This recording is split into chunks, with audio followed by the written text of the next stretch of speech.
सड़कें हिमाचल प्रदेश की भाग्य रेखाएं हैं, लेकिन जब यही सड़कें खराब हो जाएं तो लोग सवाल उठाते हैं कि पिछले 4 महीने से जेब सीजन खत्म होने के बाद गिरिपुल नौणी कुमारहट्टी सड़क की हालत इतनी दयनीय हो चुकी है। सड़क में 3 से 4 फुट गड्ढे पड़ चुके हैं। लोग तो अब ये भी कहने लगे हैं कि गोद भराई की रस्म की तरह गड्ढे भराई की रस्म भी की जानी चाहिए। सड़क देने हालत को लेकर जिला परिषद सदस्य मनोज वर्मा लगातार संबंधित विभागों से बैठक कर रहे हैं। उन्हें इसके बारे में भी शिकायत दी जा चुकी है, लेकिन अभी तक कोई भी समाधान इसका नहीं निकल पाया है। जिला परिषद की बैठक में भी इस बात को मनोज वर्मा ने रखा था, लेकिन विभाग के अधिकारी इसमें कुछ भी कर पाने में सफल नहीं हो पाए। जानकारी के मुताबिक गिरिपुल नौणी कुमारहट्टी सड़क में आधी सड़क राजगढ़ पीडब्ल्यू की डिवीज़न के अंडर आती है और आधी सड़क सोलन के अधीन, लेकिन ये दोनों ही डिवीज़न इस रोड की एनुअल मेंटेनेंस नहीं कर सकते, क्योंकि इस रोड पर मेंटेनेंस का कार्य सरकार द्वारा एक प्राइवेट ठेकेदार को दिया गया है।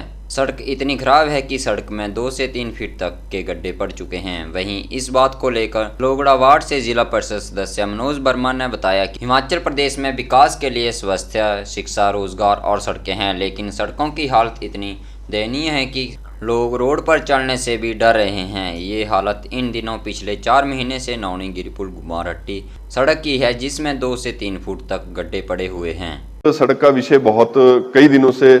आपको मालूम होगा कि एक सड़क सैंज पराला मंडी से लेकर चलती है जो कोटखाई की तरफ से आती है और गिरिपुल ओचघाट होती हुई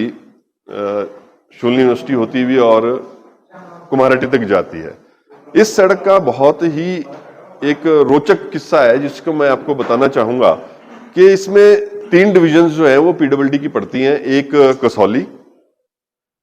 एक हमारा सोलन का ओचघाट का सब डिवीजन और बाकी राजगढ़ के अंडर है। लेकिन इसकी एनुअल मेंटेनेंस का कॉन्ट्रैक्ट सरकार द्वारा किसी प्राइवेट ठेकेदार को दिया गया है और प्राइवेट ठेकेदार ही इसकी नालियां और गड्ढों की सफाई और छोटा मोटा जो भी पैचिंग वर्क होता है, रख रखाव होता है, वो करता रहा। लेकिन अभी जब सेब सीजन गया है, उसके बाद जब से ये ट्राले सेब लेकर हमारे इस रोड से चले हैं,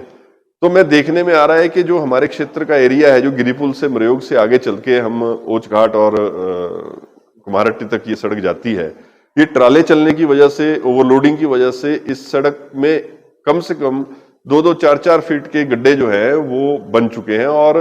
1-2 जगह पे नहीं है, रेगुलर जगह पे है। बहुत सारी इस सड़क की दिक्कत है। रोज चलने वाले, कोई बाहर से आने वाले सब लोग लोगों को, अपने रिश्तेदारों को ये पूछते हैं कि ये सड़कों का हाल क्या बना रखा है, ये बदहाली क्यों है। लेकिन जहां तक हमारा विषय है, एक पब्लिक रिप्रेजेंटेटिव होने के नाते हम इस विषय को सितंबर माह से लेकर अभी जनवरी आ गई है, ये विभाग के साथ उठाते रहे हैं और हमारे को ये बहुत ही आश्चर्य हुआ ये जानकर कि ओचघाट का जो पीडब्ल्यूडी का ऑफिस है, उसके बाहर की जो सड़क है वो ओचघाट पीडब्ल्यूडी के एसडीओ के अंडर नहीं है। वो उसमें कोई भी कार्य नहीं कर सकता, कुछ भी नहीं कर सकता, क्योंकि ठेकेदार के कहने पर सरकार द्वारा, पिछली सरकार द्वारा ये पूरी की पूरी डिवीजन, उसकी कंट्रोलिंग वो राजगढ़ डिवीजन के अंडर डाल दी गई, एक्सियन राजगढ़ के। जन सेवक होने के नाते, एक चुने हुए प्रतिनिधि होने के नाते भी हमें ये लगने लगा है कि विभाग के अफसरों द्वारा कोई भी कार्रवाई हमारी बातों पे नहीं की जाती तो आम लोगों की बात पे क्या किया जाएगा। तो अब ये फैसला हमारे द्वारा लिया गया है कि या तो इन गड्ढों में जो जहां पर जल भराव हो रहा है, कोई हम जल क्रीड़ाओं के लिए कोई आयोजन करें, या फिर लोगों द्वारा एक प्रस्ताव और भी हमारे को दिया जा रहा है कि एक दिन